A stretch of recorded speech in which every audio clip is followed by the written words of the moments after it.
Lecture du livre des Actes des Apôtres. Le Seigneur, le jour de la Pentecôte, Pierre, debout avec les 11 autres apôtres, éleva la voix et fit cette déclaration.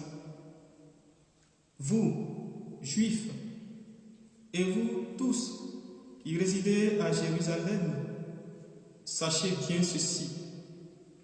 Prêtez l'oreille à mes paroles. Il s'agit de Jésus le Nazaréen, homme que Dieu a crédité auprès de vous, en accomplissant par lui des miracles, des prodiges et des signes au milieu de vous, comme vous le savez vous-même. Cet homme, livré selon le dessein bien arrêté et la préscience de Dieu, vous l'avez supprimé, en le clouant sur le bois par la main des impies. Mais Dieu l'a ressuscité en le délivrant des douleurs de la mort, car il n'était pas possible qu'elle le retienne en son pouvoir. En effet, c'est de lui que parle David dans le psaume.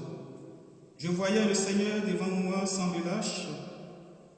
Il est à ma droite, je suis inébranlable. C'est pourquoi mon cœur est en fête et ma langue est vide de joie. Ma chair elle-même reposera dans l'espérance. Tu ne peux m'abandonner au séjour des morts, ni laisser ton fidèle voir la corruption. Tu m'as appris les chemins de vie, tu me rempliras d'allégresse par ta présence. Frère, il est permis de vous dire avec assurance au sujet du patriarche David, qui est mort, qui a été enseveli, et que son tombeau est encore aujourd'hui chez nous. Comme il était prophète, il savait que Dieu lui avait juré de faire asseoir sur son trône un homme issu de lui. Il a vu d'avance la résurrection du Christ dont il a parlé ainsi. Il n'a pas été abandonné à la mort et sa chair n'a pas vu la corruption. Ce Jésus, Dieu l'a ressuscité. Nous tous, nous en sommes témoins. Élevé par la droite de Dieu, il a reçu du Père l'Esprit Saint qui était promis. Et il a répandu sur nous, ainsi que vous le voyez et l'entendez. Parole du Seigneur. Nous rendons grâce à Dieu. Garde-moi, mon Dieu, j'ai fait de toi mon refuge. Garde-moi, mon Dieu, j'ai fait de toi mon refuge. Garde-moi, mon Dieu, j'ai fait de toi mon refuge. J'ai dit au Seigneur, tu es mon Dieu. Seigneur, mon partage et ma coupe, de toi dépend mon sort.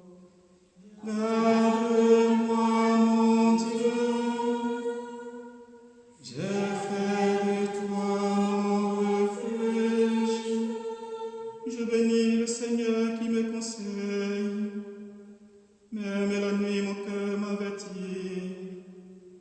Je garde le Seigneur devant moi sans relâche. Il est à ma droite, je suis inébranlable. Garde-moi, mon Dieu, j'ai fait de toi mon refuge. Mon cœur agite et mon âme est en fête. Ma chair même repose en confiance. Tu ne peux m'abandonner à la mort, ni laisser ton ami voir la corruption. Garde-moi, mon Dieu, j'ai fait de toi mon refuge.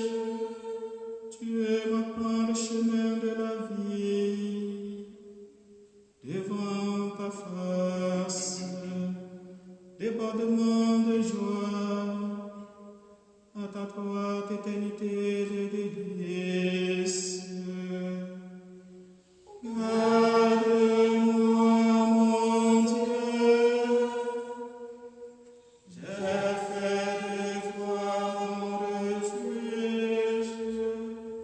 Alléluia, Amen. Amen. Amen. Amen. Alléluia. Amen. Amen.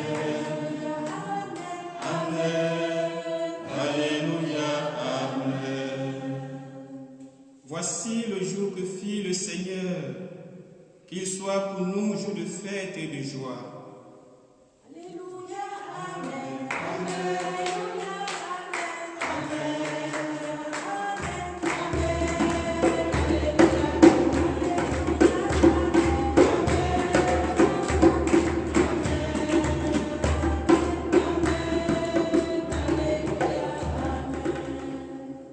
Le Seigneur soit avec vous. Évangile de Jésus-Christ selon saint Matthieu.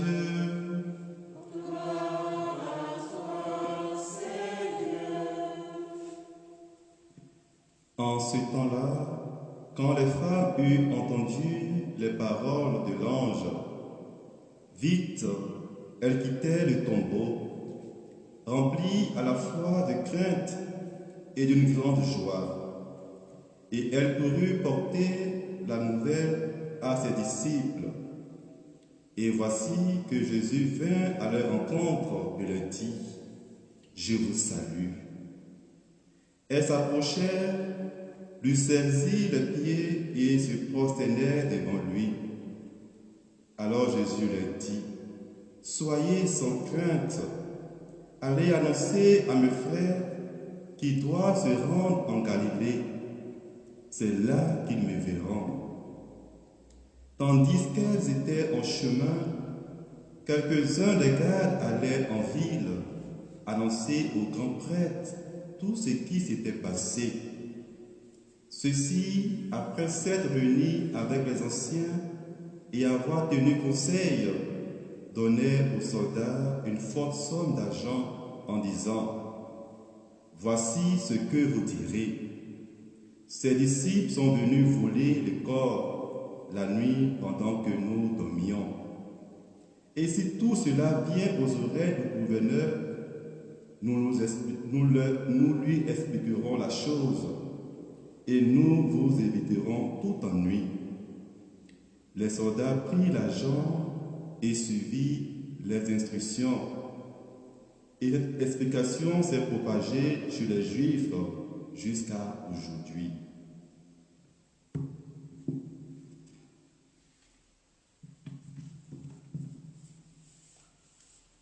Acclamons la parole de Dieu. Louange à toi, Seigneur Jésus.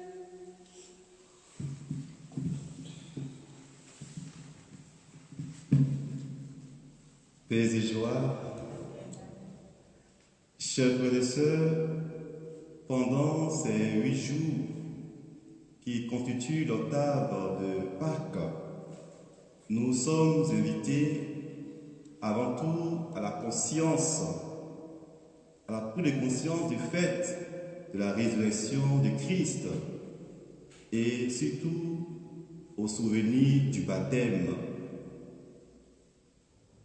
Au cours de cette première journée de l'octave, la première lecture nous fait entendre le message apostolique fondamental. Ce message apostolique proclamé par Pierre au premier jour de l'Église. Ce Jésus, Dieu l'a ressuscité. Nous tous en sommes témoins.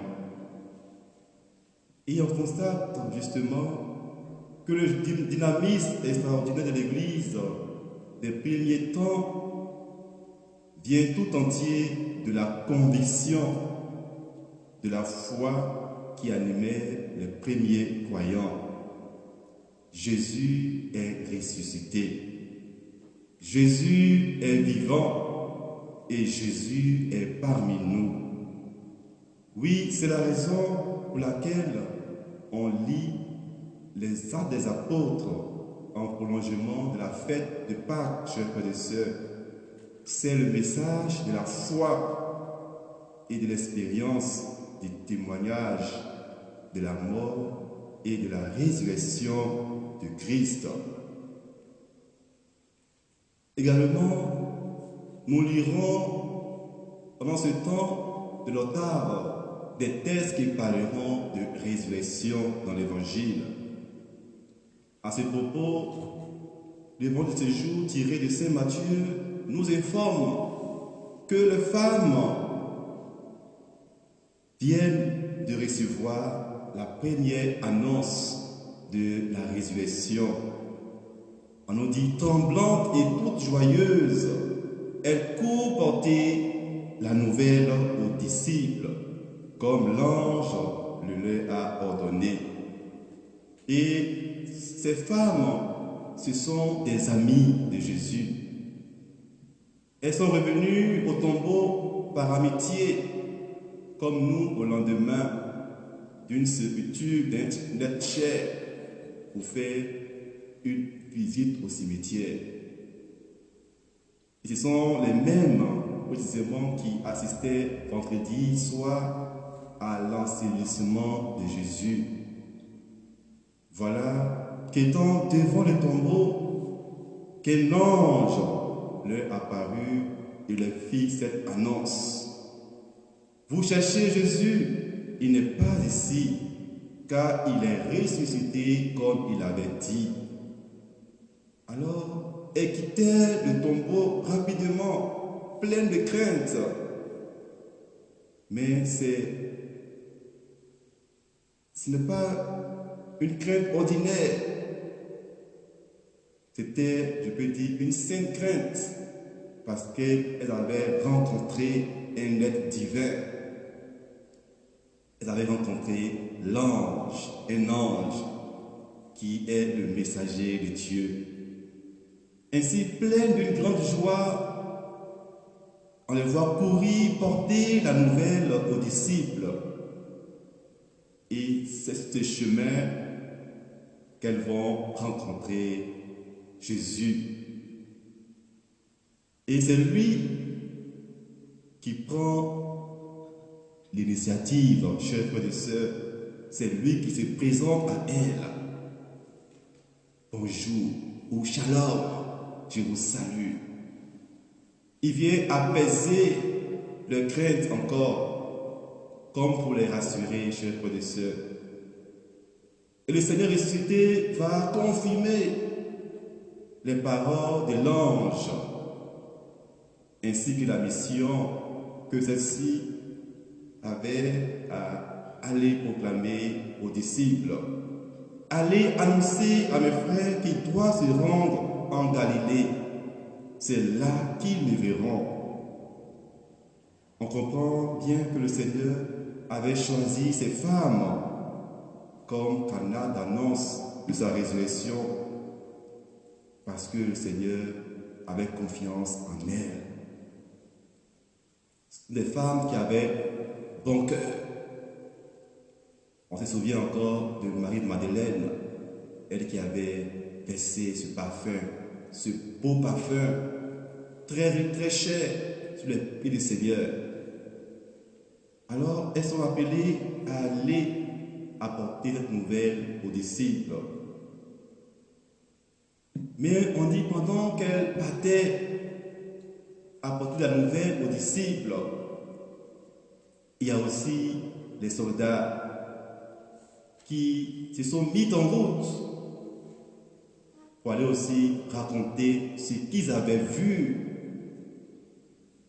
Mais on nous dit arriver chez les grands prêtres. Voici que ceux-ci vont vouloir déformer la réalité. Ils vont déformer la vérité.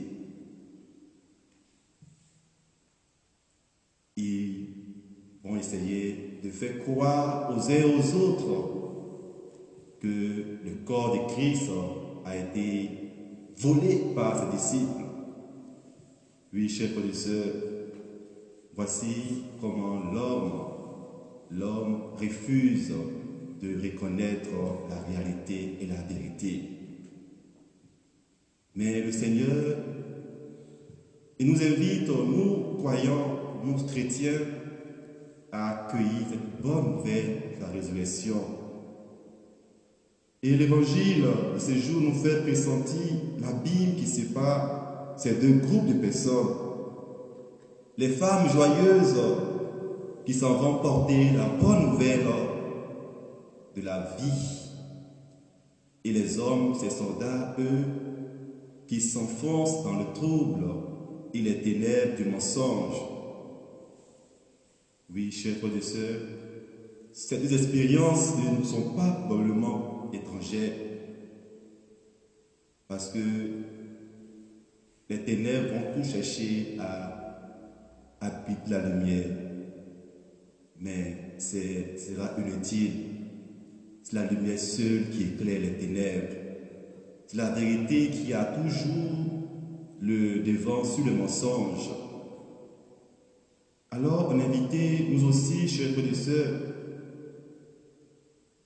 comme Pierre et les apôtres, comme Marie, Madeleine et l'autre Marie, on est invité à ne pas retenir nos alléluia de victoire. Tous ces témoins feront savoir au monde que la mort n'a plus d'emprise sur l'humanité. Elle frappe toujours, c'est vrai, mais elle a été détruite dans sa racine, comme l'affirme notre foi. Alors, dans la confiance, chers frères et sœurs,